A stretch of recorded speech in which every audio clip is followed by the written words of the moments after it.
আসসালামু আলাইকুম রহমতুল্লাহি বরকাতু। সম্মানিত ভাইয়েরা আমার, আপনারা সকলেই জানেন সামনে আসছে রমজান মাস। তো রমজানের পূর্বেই আমাদের সকলকে রমজানের প্রস্তুতি নিতে হবে।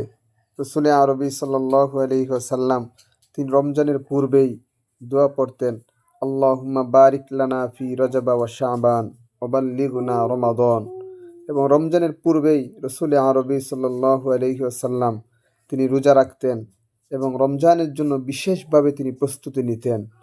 এই জন্য রমজান আসছে, রমজানের জন্য আমরা রমজানে কিভাবে আমাদের ইবাদত, আমাদের বন্দেগী, আমাদের দান সদকা কিভাবে বাড়তে পারে, আমাদের রমজান কিভাবে ভালো কাটে, সেই চিন্তা চেষ্টা এখন থেকে আমাদের করতে হবে। নতুবা রমজান মাস চলে আসলে এরপরে কিন্তু আমাদের রমজান বিগত বছরগুলোতে যেভাবে চলে গিয়েছিল এই বছরেও ঠিক সেভাবেই চলে যাবে।